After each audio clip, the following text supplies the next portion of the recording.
Any and all the resource persons who are invited here, we expect them to return. Mga personalidad na ipinatatawag ng Independent Commission for Infrastructure, kabilang na si dating Congressman Zaldico, dapat humarap ayon kay former House Speaker Martin Romualdez. There are 5 cases which are being turned over now to the Office of the Ombudsman involving officials from the district office and the contractors who are involved. 5 kaso ng Ghost Flood Control Project sa Bulacan na i-refer na ng Department of Justice sa Office of the Ombudsman. Evaluation sa mga kaso hindi tatagal ng mahigit 10 araw, ayon kay Ombudsman Boying Remulla. Habang may pork barrel system, nandyan ang corruption. Ang panawagan pa rin po natin, abolish the pork barrel system. Pork barrel system nananatili pa rin sa 2026 National Budget Bill ayon sa mga miyembro ng House Minority. Hindi lang yung kagaya ng dati na palakasan lang, yung nakikiusap lang, o lagyan ko yung farm to market road dito. Pag medyo kaibigan, pag medyo kapartido, sige, approve. Walang plano. Kung minsan kung saan napupuntang farm to market road, na hindi naman nakakatulong sa ating mga magsasaka. Pangulong Ferdinand Marcos Jr. tiniyak na walang palakasan system sa farm-to-market road projects. Maganda dito, meron tayong mga persons of interest na tinitingnan, and we are confident that at the soonest possible time, we will resolve this case. Philippine National Police may persons of interest na sa pinaslang na NIA whistleblower. 100,000 pisong pabuya inialok sa sino mang makapagtuturo sa salarin.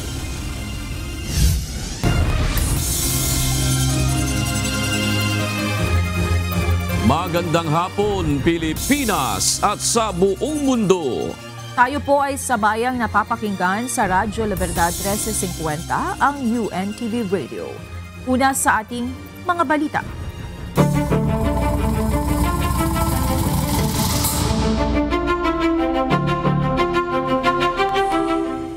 Inihayag ni dating House Speaker Martin Romualdez na dapat humarap sa Independent Commission for Infrastructure o ICI ang lahat ng inimbitahan ng komisyon tulad ni dating Congressman Zaldico.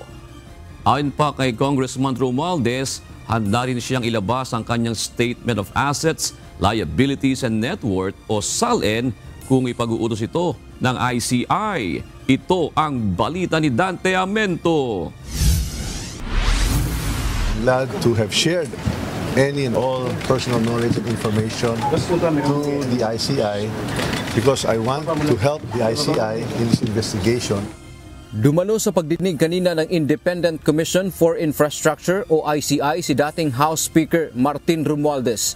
Ayon kay Romualdez, nagpasalamat siya sa ibinigay sa kanyang panahon na magpaliwanag dahil layon niyang ibigay ang buong suporta sa investigasyon para sa katotohanan at tulungan ang komisyon para mapabilis ang investigasyon. Anya, wala siyang tinatago at walang dapat itago. It's about facts and evidence and hindi lang political noise or speculation.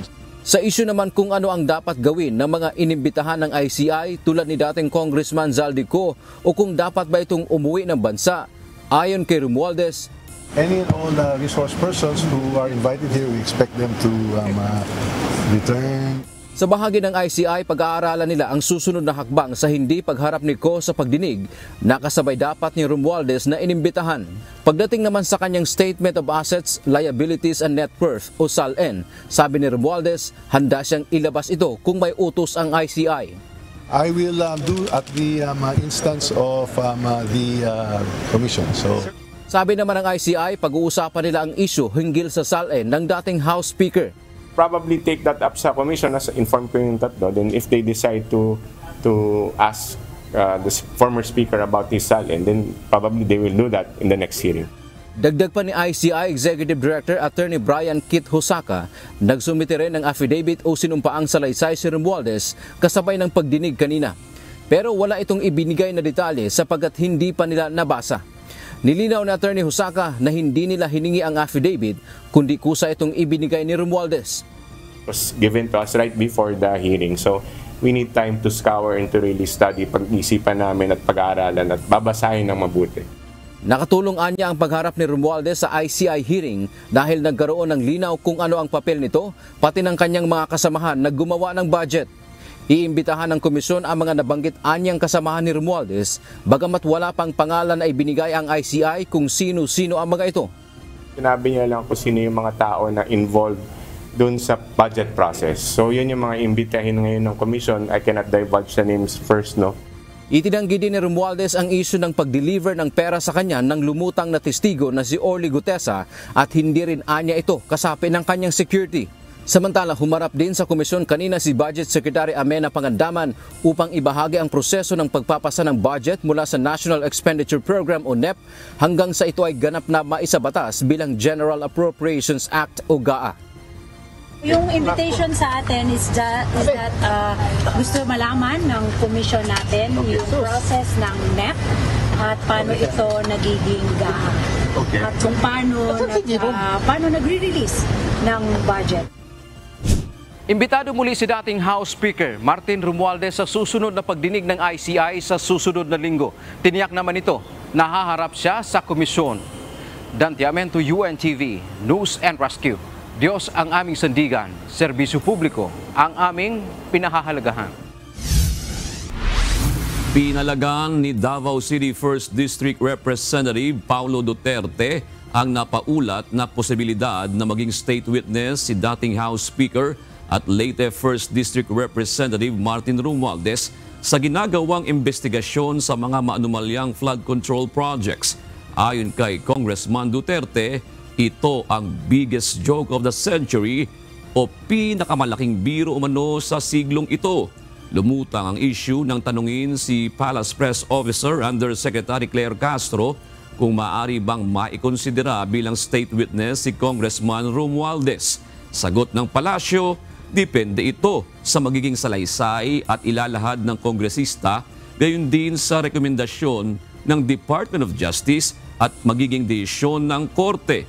Dagdag pa ni Congressman Duterte, kung pahihintulutan ito ng DOJ, malinaw na hindi lang baha ang problema sa bansa, kundi nalululod na rin anya ang konsensya ng gobyerno. Samantala, isang panibagong plot twist naman para kay Senador Amy Marcos ang tungkol sa napapabalita na posibilidad na gawing state witness si Congressman Martin Romualdez sa issue ng maanumalyang flood control projects. Panibagong script po yan. Parang Korean telenovela. Bagong plot twist.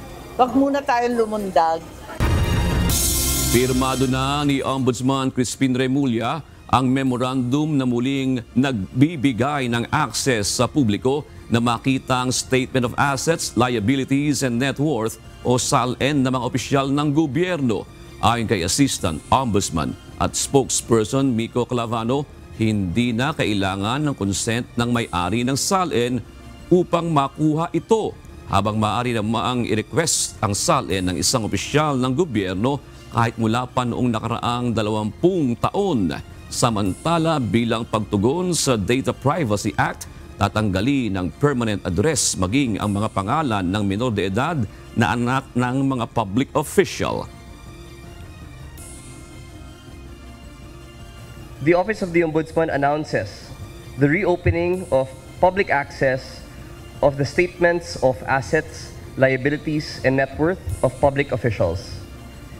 This decision is guided by a simple principle.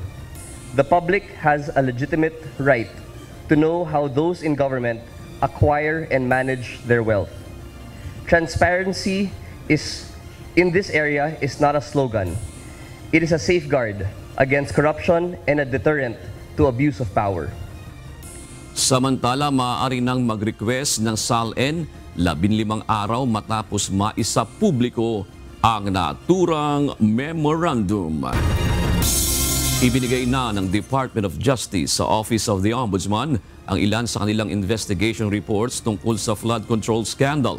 Ayon sa Ombudsman, bibilisan nila ang gagawing evaluation sa mga ito. Tiniyak rin ito na may mga high-ranking government official na kasamang makakasuhan kaugnay ng nabunyag na katiwalian sa mga proyekto ng pamahalaan. Ito ang balita ni Ivan Alvarez.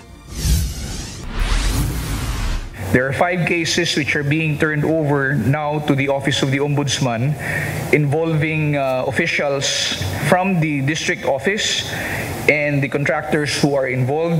Isinumite na ng Department of Justice sa Office of the Ombudsman ang ilan sa kanilang investigation report sa Ghost Flood Control Project sa unang distrito ng Bulacan. Kaugnay nito, 5 kaso ang kanilang inirekomenda sa Office of the Ombudsman na maisampa sa mga sangkot na district engineers at contractors. Kasama na rito ang malversation, falsification by public officers, perjury at Anti-Graft and Corrupt Practices Act. As of this time, there are 5 cases or there are 5 different ghost projects. Bunsod nito, kasama sa mga unang inirekomendang kasuhan ang ilang individual na ipinatawag sa mga pagdinig sa Kongreso na umamin na rin sa kanilang mga ginawang katiwalian. Sir, para lang po tama ang i-report namin, Yusek Roberto Bernardo, District Engineer Henry Alcantara, ADE Bryce Hernandez, JP Mendoza. Tama po ba, sir? Hindi pa umaabot kay Bernardo to. Hindi pa, parang hindi pa. Kasi nga kulang pa sa pag-amin. Kasama rin sa mga inirekomendang kasuhan ng General Manager at may-ari ng Sims Construction Trading na si Sally Santos. Ayon kay Ombudsman Remulla, mamadaliin nila ang pag-evaluate sa mga report na ipinasa ng DOJ upang formal nang makapagsampa ng kaso sa Sandigan Bayan at masimula na ang tuloy-tuloy na paglilitis. Hopefully, 10 working days would be sufficient to do it sa evaluation, baka less pa sa evaluation. Yung PI yung medyo kailangan nating yung proseso na tupadin natin. Giit nito, bubuo siya ng mga grupo sa opisina ng Ombudsman na tututok sa iba't ibang yugto mula sa investigasyon hanggang sa pagpa-file ng kaso. Lalo na at marami pang case recommendation ang inaasahang ipapasa sa Ombudsman sa mga susunod na linggo. It can stand already in court. Kaya lang, ang gusto talaga natin, talagang lubos-lubusin na para pag-file, continuous trial, latag lahat para for the record tapos na kagad. Pagtitiyak ni Remulla, simula pa lamang ito ng mga proseso ng pagpapanagot sa mga sangkot sa katiwalian. Anya, tuloy-tuloy ang kanilang pagtatrabaho para sa mga susunod pang kasong kanilang isasampa sa mas matataas pang opisyal ng gobyerno na nanadawit dito. Marami rin kami ilalatag na kaso ron at this will involve higher officials. Ma-assure ko sa inyo, no? This will involve higher officials. Kasi nga, marami na tayo nakuha mga data. May mga data na pumapasok unti-unti na talaga magpapakita na nagkabatuhan ng pera from one account to the other. Marami doon, hindi pa cash. Bank to bank po, yung ibang transaksyon, kaya huling-huli. Ayon kay Remulla, nakausap na niya ang presiding justice ng Sandigan Bayan at naghahanda na rin anya ang mga ito sa continuous trial para sa mga sangkot sa flood control scandal. Ivan Alvarez, UNTV News and Rescue. Diyos ang aming sandigan, serbisyo publiko ang aming pinahahalagahan. Tinayak ni Pangulong Ferdinand Marcos Jr. na tatapusin ng kanyang administrasyon ang lumang kalakaran sa pagpapatupad ng mga proyekto. Ayon kay Pangulong Marcos, naglatag na sila ng sistema upang mas maging maayos ang implementasyon ng mga proyektong pang-infrastruktura. Ito ang balita ni Nel Maribuho. Hindi lang yung kagaya ng dati na palakasan lang, nakikiusap lang, lagyan ko yung farm to market road dito. Pag medyo kaibigan, pag medyo kapartido, sige, approve. Walang plano. Kung minsan kung saan napupuntang farm to market road na hindi naman nakakatulong sa ating mga magsasaka. Wala ng palakasan system. Ito ang tiniyak ni Pangulong Ferdinand Marcos Jr. ng kanyang pangunahan kanina ang inaugurasyon ng Union Water Impounding Dam sa Claveria, Cagayan.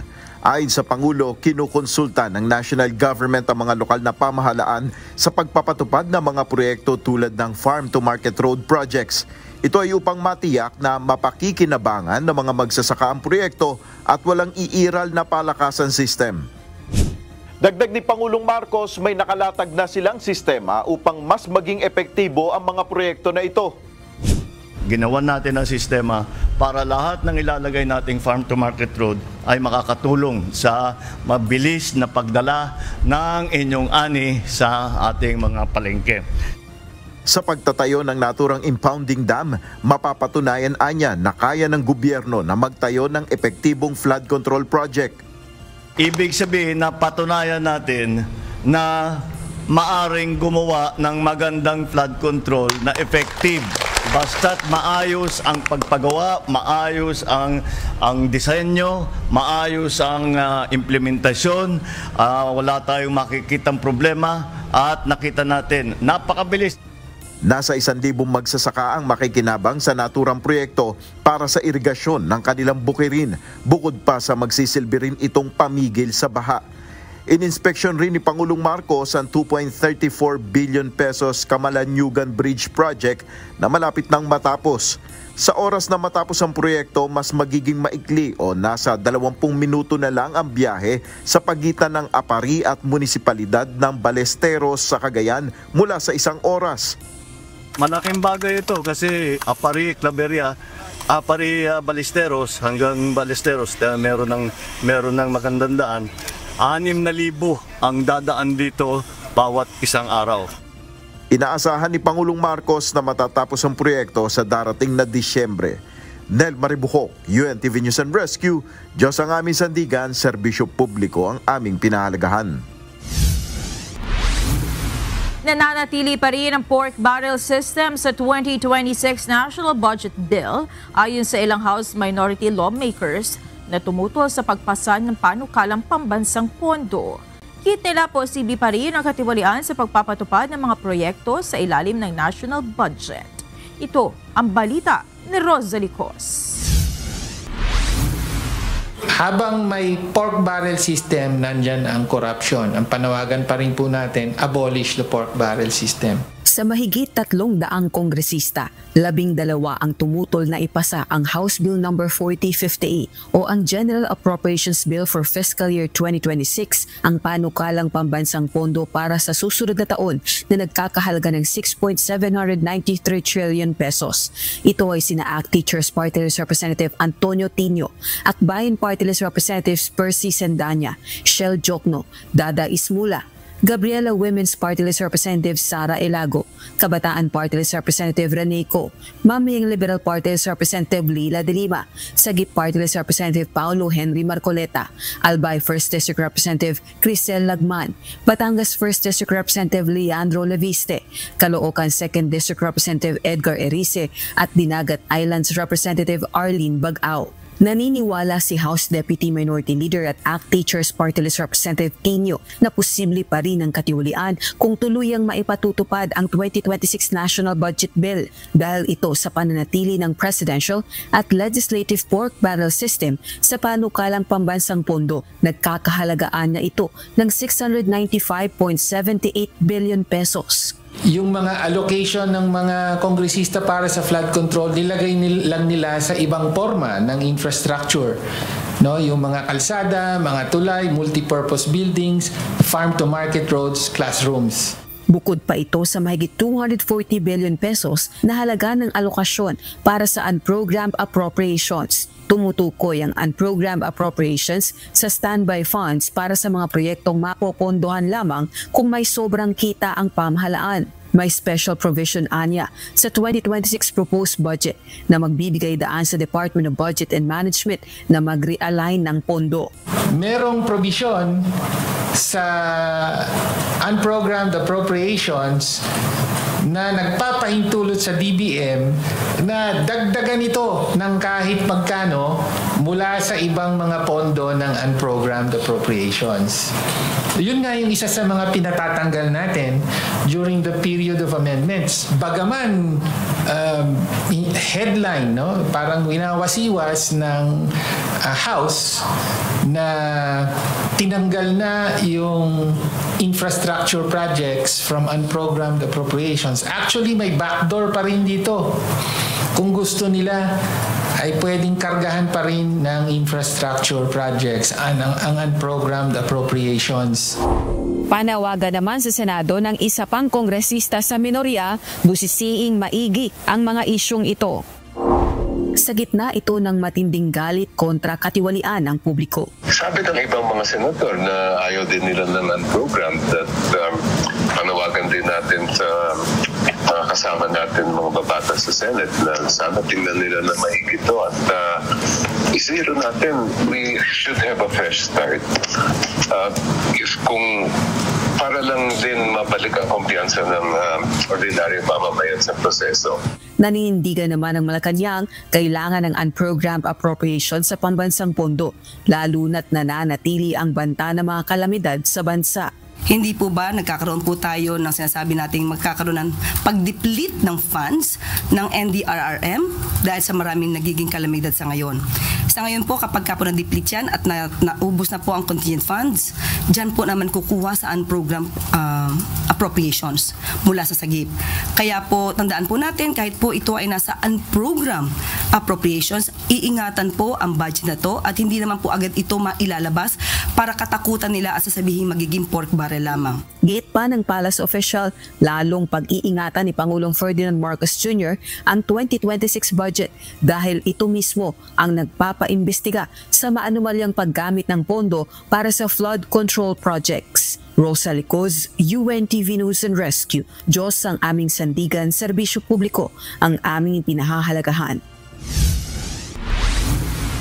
Nanindigan ng Malacanang na hindi dapat madaliin ang proseso ng investigasyon at pagsasampa ng kaso laban sa mga sangkot sa umano'y katiwalian sa flood control projects. Kasunod ito ng mga survey ng Octa Research at Pulse Asia na nagpapakita ng pagkadismaya ng publiko sa issue ng korupsyon sa pamahalaan. Ito ang balita ni Nel Maribuhok. Kalma lang. Muli. Hindi po kasi ito nadadaan sa agad-agaran. Ito ang tugon ng Malacanang sa pinakabagong survey ng Octa Research kung saan lumabas na 6 sa 10 Pilipino ang nagsabing dismayado o galit sila sa katiwalian nangyayari sa pamahalaan. 68% ang nanawagan na dapat mapanagot at mapakulong ang mga tiwaling opisyal ng pamahalaan at mga kontratista. Sangayon dito ang Malacanang, ngunit iginiit na hindi dapat madaliin ang investigasyon upang tiyak na mapapanagot ang mga may kasalanan. Hindi po ito nadadaan sa pabilisan at kung ito naman ay mapapabilis, napakaganda ng numero, marami nasampa sa korte, pero kalaunan na-dismiss po lahat.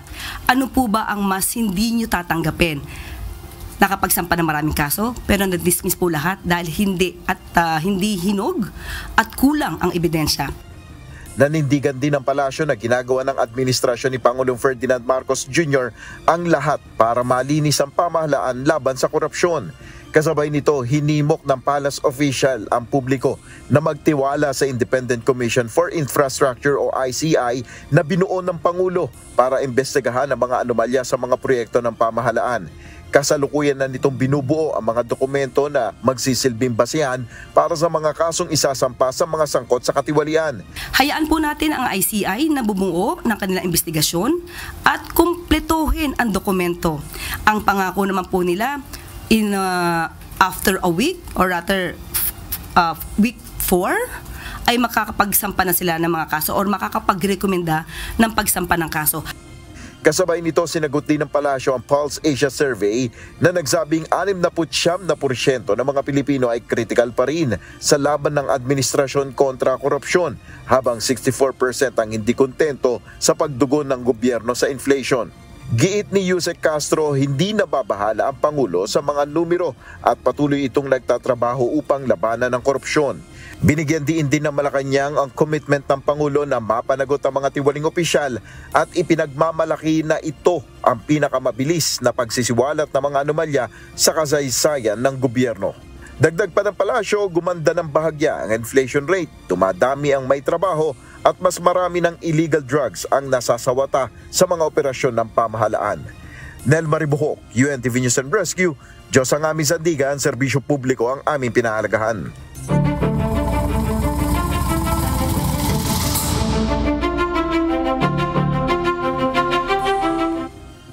Mahigit 2 buwan na mula nang maungkat ang usapin ng katiwalian sa flood control project ng pamahalaan, pero hanggang sa ngayon ay wala pang naisasampang kaso sa korte. Kaya naman, hindi maiwasan ng ibang grupo na magkaroon ng duda na may whitewashing at cover-up na mangyayari sa investigasyon ng Independent Commission for Infrastructure o ICI. Ito ang balita ni Benedict Samson.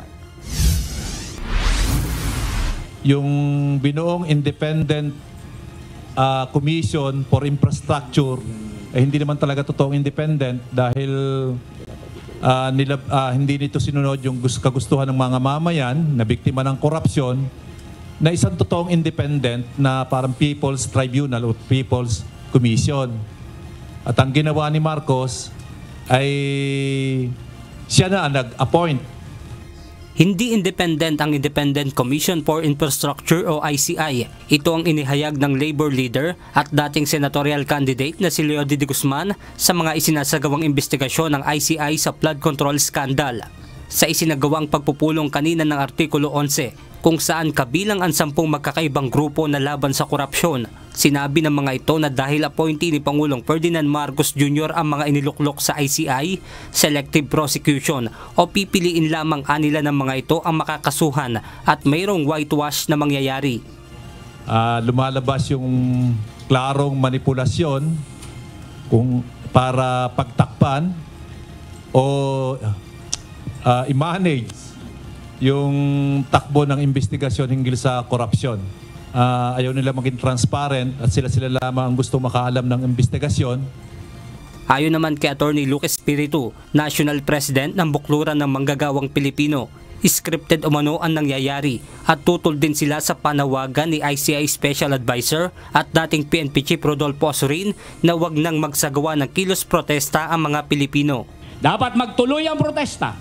Dahil kung nagpatali tayo ng kamay sa mga sinasabi ni Rodolfo Azurin ng institutional action na wala namang institutional action, if at all we have failed institutions taken hostage by our dynasty, kung walang public pressure, walang protesta, walang direktang intervensyon sa taong bayan, mauhulog lang tayo sa mga malasarswela na pekeng mga pag-address dito sa issue ng korupsyon. Sinabi rin ng grupo na kung mayroong mananagot ay pawang mga sakripisyal lam o maliit na individual lamang at hindi ang mga utak sa umano'y korupsyon. Ito'y sarswela, ito'y walang patutunguhan at hindi pananagutin yung nagpakana ng korupsyon na nangyayari ngayon. Walang balyenang makukulong, walang balyenang mapapanagot. Siguro mga dilis at sapsap lamang ang mga tatamaan. Pangunahin ay mga kontraktor. Meron na silang ilalaglag na mga sacrificial lamb, tuloy ang ligaya. Bakit tuloy ang ligaya? Kasi in the meantime, na tayo ngayon nananawagan ng panagutin lahat, tigil na yung korupsyon, in the meantime, tuloy pa rin ang lahat ng mga sistema ng korupsyon. Samantala, sinabi naman ni Milo Basuel na kasabay ng pagkakaroon ng interes ng mga kabataan na makiisa sa kilos protesta, huwag nating idamay yung edukasyon ng kabataan. Huwag nating idamay na dahil nakikita natin lumalakas yung loob nila, biglang maglalabas tayo ng mga announcement, ng mga pronouncement na hindi naman logically sound yung rason kung bakit ka magpapasuspende ng klase. Sinubukan naman nating humingi ng reaksyon mula sa ICI patungkol sa ibinabatong issue ng Artikulo 11, ngunit wala pa silang tugon sa ngayon.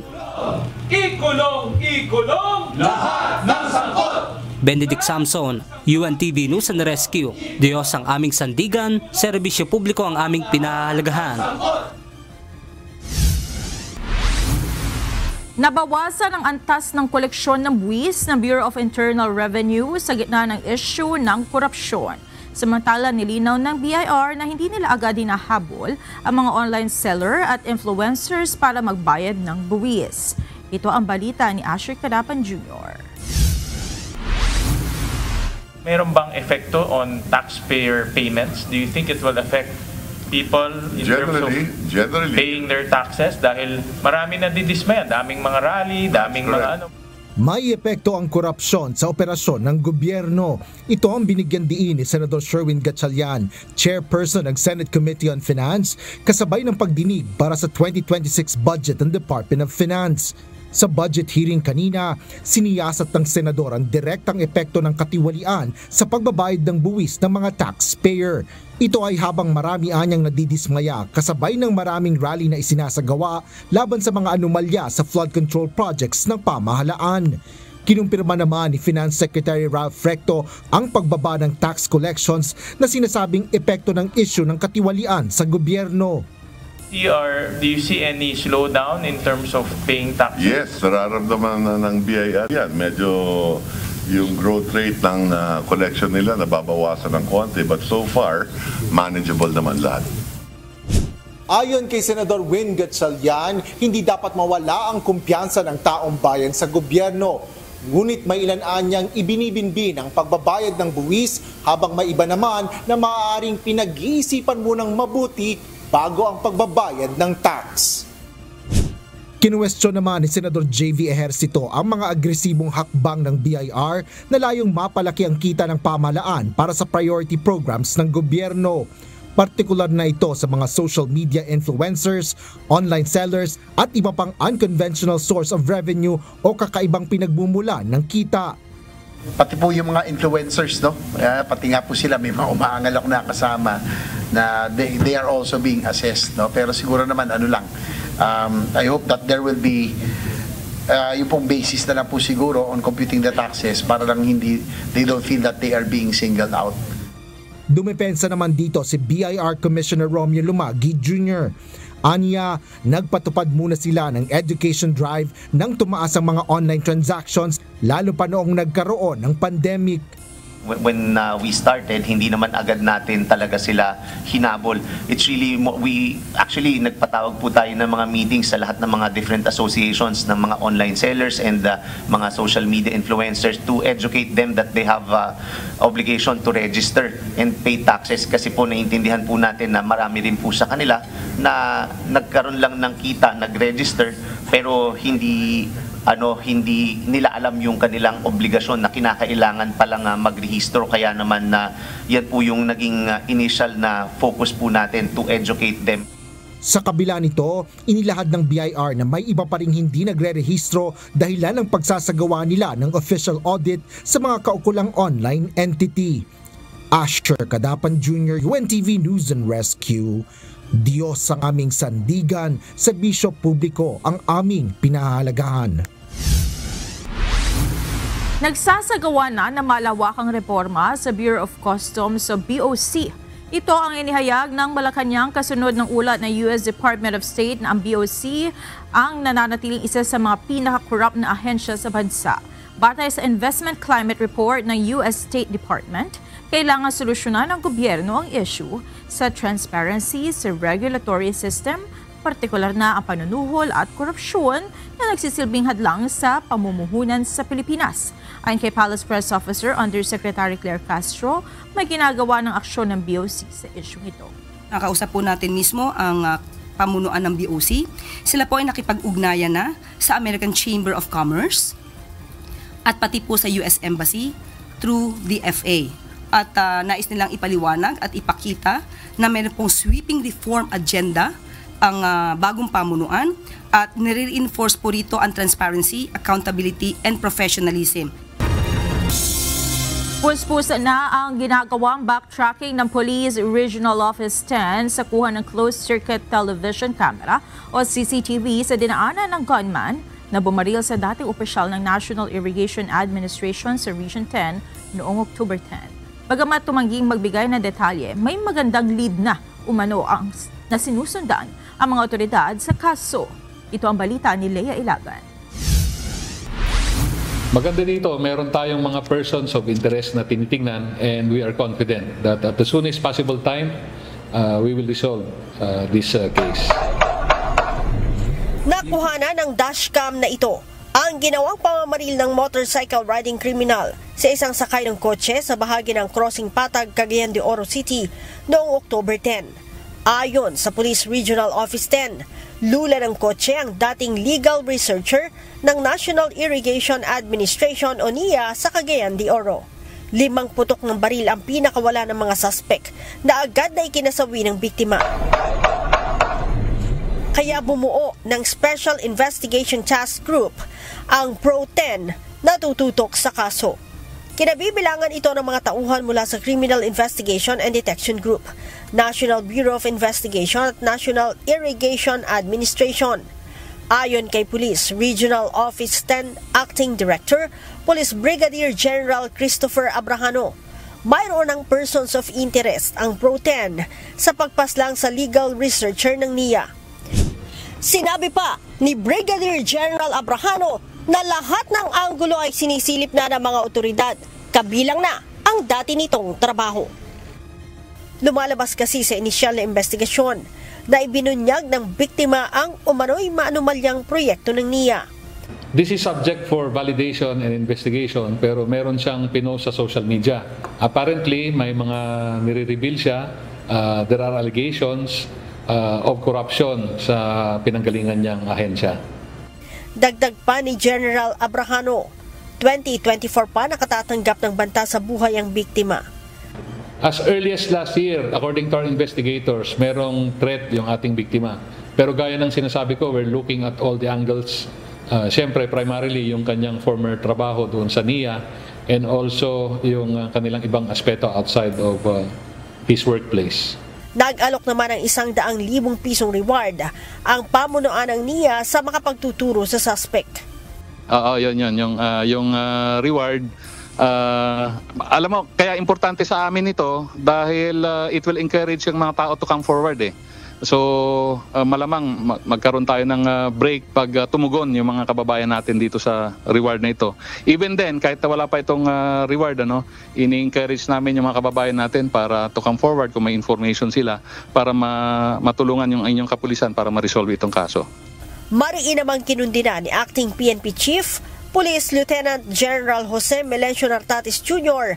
ang pamamaslang sa nasabing whistleblower ng NIA kasabay sa utos ng malalimang investigasyon.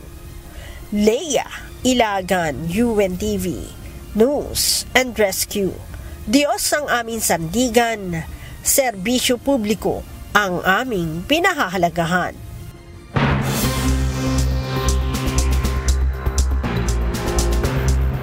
Muling umani ng galit mula sa mga mamamayan ng Indonesia ang pag-aproba sa panibagong pagtaas ng recess allowance ng mga mambabatas na umaabot sa 702 million rupiah o katumbas ng halos 2.7 million pesos, halos doble ng dating 400 million rupiah. Ayon sa mga opisyal, layunin ng dagdag allowance na tustusan ang mga gastusin ng mga mambabatas habang bumibisita sa kanilang mga distrito sa panahon ng recess. Ngunit tiniligsa ito ng marami dahil nakikita ito bilang labis na pribilehyo sa gitna ng lumalalang kahirapan at korupsyon sa bansa. Noong Agosto, libo-libong mamamayan ang nagprotesta laban sa mahal na buwanang housing allowance ng mga kongresista na kalaunan ay ibinaba matapos ang matinding batikos. Ang bagong dagdag na benepisyo ay muling nagpasiklab ng galit ng publiko na nananawagan ng transparency at pananagutan mula sa mga opisyal na patuloy umanong nakikinabang sa pondo ng bayan. Pinangunahan ni US President Donald Trump kasama ang mga lider ng iba't ibang bansa sa Middle East ang paglagda sa tinatawag na Trump Peace Deal. Layunin ng kasunduan na matapos ang digmaan sa pagitan ng Hamas at Israel. Gayon din ang pagsisimula ng reconstruction sa Gaza at mapanatili ang pamatagalang kapayapaan sa Middle East. Ito ang balita ni Klein Sinka. Together we've achieved what everybody said was impossible. At long last, we have peace in the Middle East. Idineklara na ni US President Donald Trump na nagsimula na ang kapayapaan sa Gaza at Middle East at inihayag na ang mga hostages ay pinawalan na ng terrorist group na Hamas. Nagkasundo ang mga bansa na US, Turkey, Egypt, Qatar, Pakistan at iba pa sa pangmatagalang kapayapaan sa Middle East at Gaza at ang reconstruction nito. Git pa ng US leader magiging madali ang pagsasaayo sa Gaza at plano nitong maging development at investment hub ang Gaza Strip. Pinuri naman ng Egypt ang pangunguna ni Trump sa usaping pangkapayapaan sa Middle East at tiwala itong maipagpapatuloy ni Trump ang pinasimulang kasunduan para sa gitnang silangan. Excellency President, you have demonstrated that genuine leadership doesn't mean war waging, rather the ability to bring it to a halt. We trust your leadership that is capable to carry out the current deal and to execute your entire staged plan. Git din ni Egypt President El-Sisi, dapat na masimulan na ang two-state resolution sa pagitan ng Palestine at Israel dahil ito lamang ang paraan para magkaroon ng seguridad ang dalawang bansa. Nilagdaan ng mga pangunahing bansa ang peace deal sa Egypt, isang araw matapos simulang palayain ng Hamas ang lahat ng natitirang hostages nito kapalit ng pagpapalaya ng 2,500 na prisoners ng Israel. Kung matutuloy ang susunod na hakbang ng kasunduan sa pagitan ng Hamas at Israel ay ibalik ang mga bangkay ng mga namatay na hostages at ang pag-urong ng Israeli military mula sa kasalukuyang posisyon nito sa Gaza. Klein Senka, UNTV News and Rescue, Texas, USA. Diyos sa aming sandigan, serbisyo publiko ang aming pinahalagaan.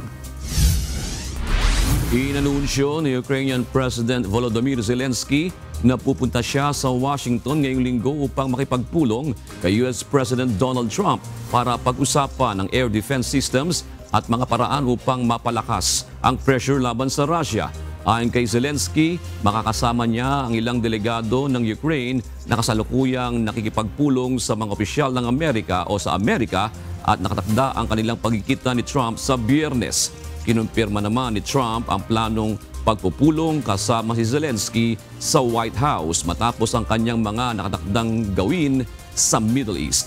Ibinahagi ni Zelensky na 2 beses silang nag-usap sa telepono noong weekend upang talakayin ang mga hamon sa digmaan kabilang ang mga pag-atake ng Russia sa energy infrastructure ng Ukraine at ang sitwasyon ng nagpapatuloy na digmaan.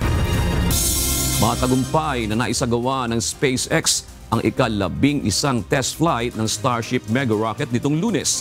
Layunin nito na masuri ang teknolohiyang gagamitin para sa mga proyekto ng NASA na muling makapagdala ng tao sa buwan, gayon din ang makarating sa Mars. Lumipad ang higanteng rocket mula sa Texas dakong 6:25 ng gabi at matagumpay na bumagsak sa Indian Ocean makalipas ang higit 1 oras matapos magsagawa ng mga pagsusuri at magpalipad ng mga mock satellite. Ang Super Heavy booster nito ay ligtas na lumapag sa Gulf of Mexico habang ang itaas na bahagi ng Starship ay nagpatuloy sa test flight nito sa kalawakan. Ang tagumpay ng test flight ay mahalagang hakbang para sa NASA Artemis program na layuning mauna ang Estados Unidos sa tinatawag na ikalawang space race laban sa China. Balikan natin muli ang mga balita sa loob ng bansa.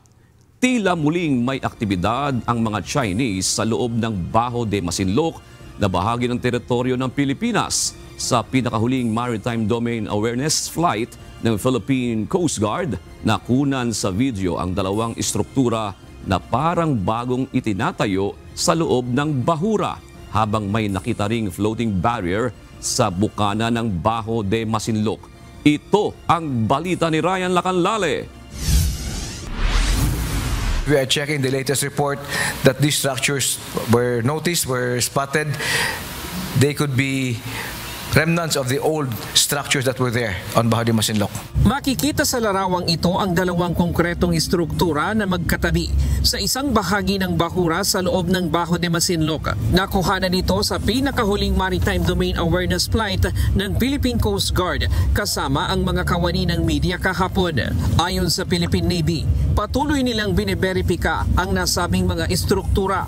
Pero posible umanong ito ay bahagi ng steel structure na tinangkang itinayo ng Chinese Communist Party noong 1997. Ngunit agad naman itong winasak ng Philippine Navy. But we have to understand that in the past, in 1997, there was an attempt to erect a steel structure by the Chinese Communist Party, which was blown up by our Philippine Navy forces. Maaari rin anyang lumang istruktura ito na inilagay pa noong panahon ng presensya ng US sa Pilipinas. Prior to that, there were also reports of building blocks that were reported in Bajo de Masinloc. Upon further checking, these were blocks that were installed previous to all the escalation in Bajo de Masinloc during the time of the presence of the US bases, when Bajo de Masinloc was still used as a bombing range by the US Air Force, the US Navy, and I believe by the Philippine Air Force. Gayunman, patuloy na sinusuri ng Navy kung ang mga bagong nakita ay mga bago o lumang istruktura na. Noong nakaraang Setyembre, inanunsyo ng China ang pagtatatag nito ng National Nature Reserve sa loob ng Bajo de Masinloc, na mariin namang tinutulan ng pamahalaan dahil ito ay labag sa batas at United Nations Convention on the Law of the Sea o UNCLOS. Bukod dito, muling napansin ang paglalagay ng floating barrier sa pasukan ng Bahura. Sabi ng Philippine Navy, nakikipag-ugnayan na sila sa Philippine Coast Guard at Bureau of Fisheries and Aquatic Resources tungkol dito. The Navy right now in Northern Luzon and the Philippine Coast Guard plus BFAR are coordinating the appropriate response. Dati nang naglalagay ng floating barrier ang mga Chinese sa pasukan ng Bahura para pigilan ang mga Pilipinong mangingisda na makapagkanlong doon. Pero noong September 2023, pinutol ng Philippine Coast Guard ang floating barrier na inilagay ng China at kinuha ang angkla na nakalagay dito. Ryan Lacanlale, UNTV News and Rescue. Diyos ang aming sandigan, serbisyo publiko ang aming pinahahalagahan.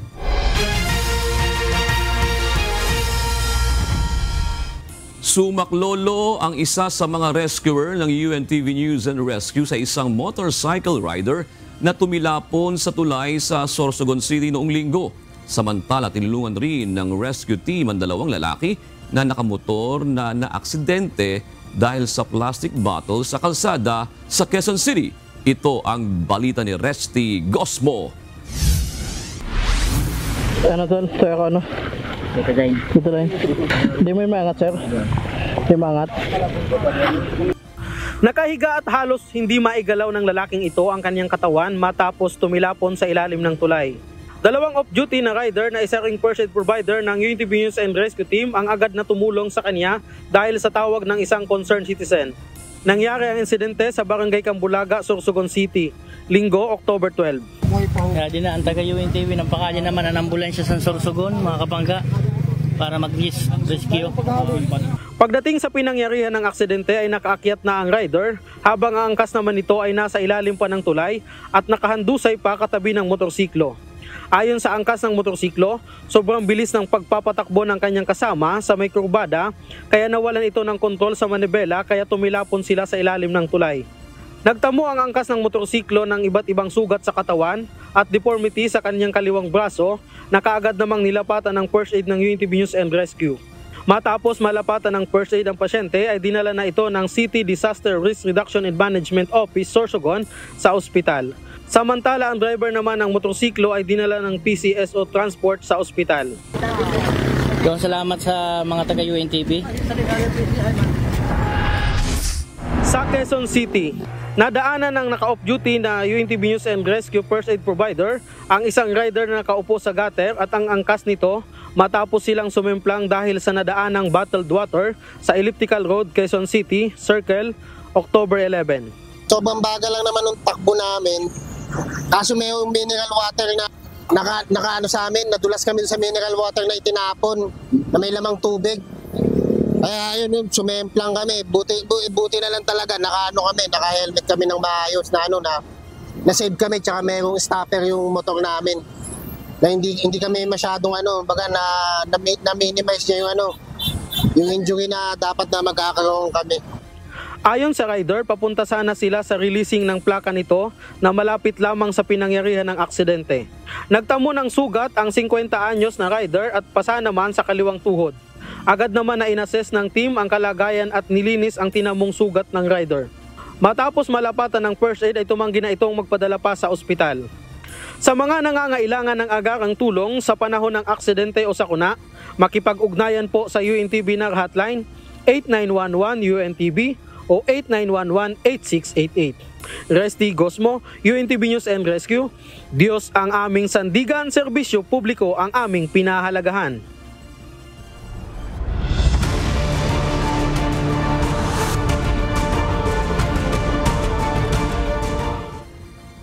Muling nadagdagan ang bilang ng naitalang nasawi matapos tumama ang magnitude 7.4 at 6.8 na lindol sa Manay, Davao Oriental noong Biyernes, October 10. Base sa latest report ng Office of the Civil Defense, 9 na ang naitalang nasawi bunsod ng malakas na lindol sa Davao Oriental.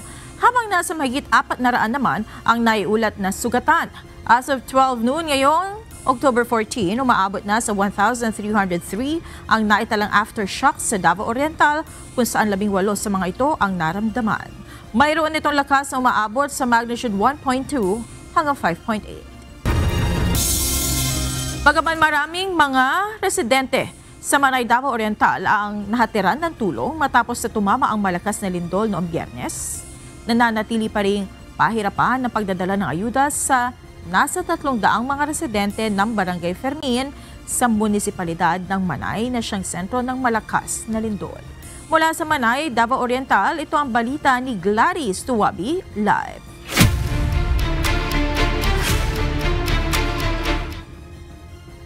Gladys, ano ba ang naging dahilan kung bakit naging pahirapan dyan sa Barangay Fermin ng pag-abot ng tulong? Monica, may mga malalaking bato na nakaharang sa daan dahil sa nangyaring lindol kaya pahirapang makadaan ang mga sasakyan. Ito ang dahilan kung bakit pahirapan din ang pagdadala ng tulong o ayuda sa mga apektadong residente sa Barangay San Fermin dito sa Manay, Davao Oriental. Bagamat patuloy ang pagdating ng tulong mula sa pamahalaan at mga pribadong grupo, naging mabagal ang distribusyon ng ayuda sa Barangay San Fermin sa Manay, Davao Oriental kumpara sa ibang barangay dahil sa pahirapan at mapanganib na daan bago maabot ang naturang lugar. Ang mga barangay, almost 80% na naka-receive na sa ilang food packs. Only Barangay San Fermin ang wala pa kay naay obstruction nga dagkong bato along the way, so maglisod ni og hatod sa ayuda tungod kay dili gyud makasulod ang mga dagkong truck nga maghatod. It's only single motorcycle, unya delikado pa gyud kay ano dai about to fall na pod nga mga bato sa taas nga delikado. Sa ngayon ay nagsasagawa na ng clearing operations ang lokal na pamahalaan upang mapadali ang pagdaan ng mga sasakyan at mabilis na makarating ang tulong sa mga residente doon. Ayon sa mga otoridad, pangunahing pangangailangan ng mga residente dito ang malinis na tubig at temporary shelter, lalo na ang mga pamilyang nawasak ang tahanan dahil sa malakas na pagyanig. Tinitingnan ngayon ng LGU ang posibleng tulong na dapat ibigay sa mga pamilyang tuluyang nawalan ng tirahan. Nag-convene karon ang among kuan unsay dapat natong i-prioritize, no? So naa may national aid, so basig kadto na atong ihatag sa mga initial kasi una dito sa mga totally damaged houses.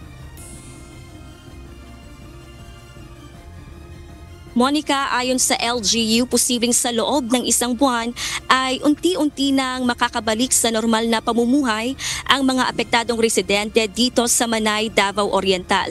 At Monica, dito napapansin natin ngayon na unti-unti na ngang makikitang lumalabas at naglalakad sa daan at abala sa kanilang mga gawain ang mga residente dito kumpara sa unang 2 araw matapos ang nangyaring malakas na lindol na pinili ng mga tao na manatili muna sa mga evacuation centers para sa kanilang kaligtasan dahil nga sa takot na baka magkaroon ulit ng malakas na paglindol. Monica, yan muna ang ating update mula rito sa Manay, Davao Oriental. Balik sa iyo dyan. Maraming salamat, Gladys Tuwabi. Patuloy pa rin pinag-aaralan ng mga eksperto ang mga lumitaw na sinkholes sa Northern Cebu matapos na tumama ang magnitude 6.9 na lindol noong September 30. Bukod sa paglaki ng mga butas sa lupa, patuloy rin ang pagdami ng bilang ng mga ito Kaya naman nagbabala ang mga otoridad sa panganib na dala nito lalo na sa mga residente sa lugar. Ito ang balita ni Iris Madelo. Posible po na meron pa either nag-progress yung laki ng sinkholes or meron na namang sinkholes na nagbitawan. Puspusan ngayon ang ginagawang pag-aaral ng Mines and Geosciences Bureau ng Department of Environment Natural Resources Region 7 sa mga lumitaw na sinkholes sa ilang bayan ng Northern Cebu matapos ang malakas na lindol noong September 30. Bukod sa lumalaki ang mga butas sa lupa, naobserbahan rin ang pagdami ng mga ito.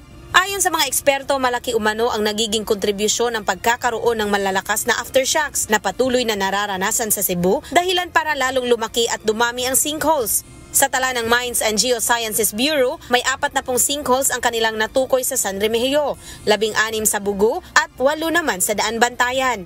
Paliwanag ng mga otoridad, lubhang mapanganib para sa mga residente ang mga lumitaw na malalaking butas sa lupa, gaya na lamang ng nangyari sa video na nakuhanan ni Hani Bintulan. Makikita dito ang pagbagsak ng malalaking bahagi ng lupa sa gilid na bahagi ng isang malaking sinkhole na nakadikit sa isang bahay. Nangyari ang insidente kahapon sa Sitio Sansan, Barangay Manio, San Remigio, Cebu.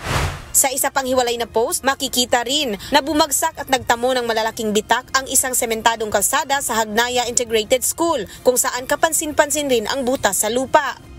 Ayon sa Mines and Geoscience Bureau o MGB, habang patuloy ang isinasagawa ang pagsusuri, pinapayuhan ang mga residente na iwasan ang mga sinkhole, lalo na kung ito'y malapit sa mga bahay dahil lubhang mapanganib ito. Base na rin sa mga naging rekomendasyon ng mga otoridad, hindi pwedeng gawing drainage o tambakan ang mga sinkholes dahil mapanganib na magkaroon ng water contamination. Lahat ito kasi, yung nangyaring sinkhole formation sa San Remigio at sa ibang areas, is due to the strong ground shaking. Yun talaga yung nakapagpa-collapse ng mga cave roofs natin. If you notice sa mga pictures na lumalabas sa media, if you look at the sinkhole, meron siyang parang extension na space. May cave talaga siya sa ilalim. So ang nakakatakot lang dyan kung interconnected yung ating kuweba sa ilalim. So posibleng mas malaking area yung mahugno o mag-subside. Ang threat lang sa ating mga lumulupyo is kung nasa tuktok mismo ng sinkhole yung bahay nila or very close sa bahay. Nire-recommend namin kung may mga structures na ganyan for immediate relocation na lang sila. Evacuation and relocation kasi delikado talaga kung lalo na ngayon may mga aftershocks pa, posible siyang mahuhulog pa siya. Samantala, nasa 12 geologist ang kasalukuyang nagsasagawa ng pagsusuri sa mga sinkhole sa Cebu. Pero nilinaw ng MGB, hindi na nila kayang ma-detect o masabi kung kailan magkakaroon muli ng sinkholes. Posible rin umanong madagdagan pa ito kung patuloy ang malakas na aftershocks. Irish Madelo, UNTV News and Rescue. Diyos ang aming sandigan, serbisyo publiko ang aming pinahahalagahan. Tiniyak ngayon ng Department of Health ang kahandaan at kakayahan ng mga ospital na kanilang pinamamahalaan sa gitna ng mga kasunod na malalakas na lindol na tumama sa ilang parte ng bansa. At upang mas mapaigting pa ang paghahanda sa banta ng pinangangambahang The Big One sa Metro Manila, nakikipag-ugnayan din ang DOH sa pribadong sektor at iba pang mga pagamutan. Ito ang balita ni Mia Alonso. Ako yes, kasi we did the Safe Hospital Project, our Association for Structural Engineers of the Philippines. We did this after the Big One plan in 2000 something. Diba? So I will tell you, kasi yung mga na-check na may problem, pinagawan ng retrofitting. There were retrofitting instructions that were done to make our hospitals resilient. Matinding pinsala ang maaaring idulot ng 7.2 magnitude na lindol, ang tinaguriang The Big One na pinangangambahang tatama sa Metro Manila. Sa mga emergency cases, ospital ang unang magiging takbuhan ng mga residente sakaling makaranas ng injury o karamdaman. Kaya kasabay ng pagtiyak ng Department of Health, nakakayanin ng DOH hospitals ang 7.2 magnitude na lindol, pinaiigting din ito ang pagsusuri sa preparedness plan ng iba pang ospital upang masiguro na ang mga pagamutan ang huling pasilidad na mananatiling nakatayo sa harap ng malakas na pagyanig. Because we need to keep saving lives. So mas mataas yung requirement dito.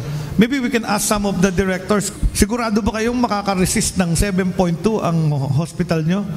when they did the hospital index tool assessment, Yeah, yung sa safe hospital. Oo. pasado naman, Sec. So, more or less, yes, we can say safe naman po yung mga facilities namin.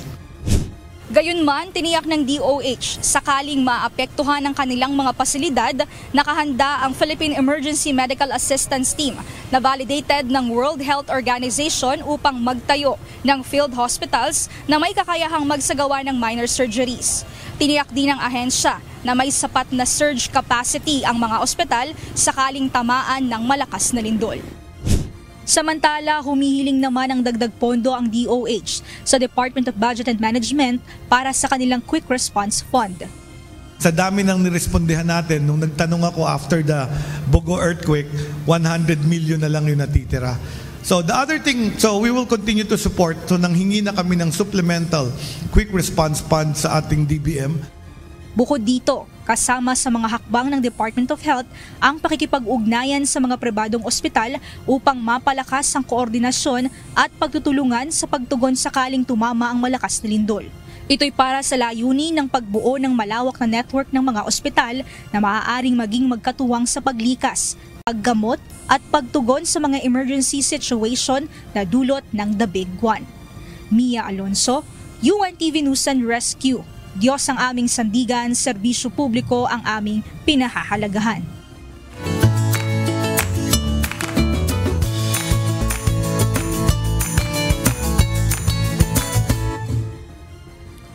Narito naman ang ating mga kausing ngayong araw po ng Lunes. Salamat po, shout out ina Dexter Tuldanes, Rosario Benavides at Teresita Cruz. Martes na ngayon. Ano ba ngayon? Martes na ba? Sorry. Martes. Sinasabi ko na nga, ano ba nakalagay? Lunes. Lunes. Sabi ko na nga, nadali tayo. Nabudol na naman tayo nito. Ganun talaga pag may ano. Buti pinaalala mo. Kasi nung kahapon, nagpapabati yung ating mga kaibigan, mga kausi sa Guadalupe. Si ating Mel Badago at yung kanyang mga ano dun, mga kaukausap, mga kaibigan niya. Mga kausi niya rin. Buti pinaalala, buti nagkamali tayo ng Lunes. Martes na po pala ngayon. Ano bang date ngayon? October 14. Baka kasi mga... sahod pala bukas. Oo. Nakangiti si Monica. Kaya siguro alam ko na ano, no? Inaabangan ni Monica. May inaabangan pala kasi, talaga. Kaya sabi niyo, pagka Lunes pa yan, tatagal pa ng isang araw, di ba? Sige. At happy viewing din kay... Ano yan? Ayun, Grace Taginod, Mansueto Flores at Gloria Larin. Samantala mga kasambahay, kung may mga istorya po kayong nais balikan sa Ito Ang Balita, pwede nyo po ito muling mapanood sa aming mga official social media account. Magtungo lamang po sa UNTV News and Rescue YouTube channel at i-click ang subscribe button. Ganyan din sa aming Facebook, Instagram, X at TikTok accounts. Mapapanood nyo rin po rito ang iba pang news programs ng UNTV, pati na iba pang video ng nag-iisang public service channel. Kaya subscribe, like, and share. Narito naman ang salita ng Diyos na ating sandigan mula sa aklat ng awit 119:29 na nagsasabi, ilayo mo sa akin ang daan ng kasinungalingan at ipagkaloob mo sa aking may pagbibiyaya ang iyong kautusan.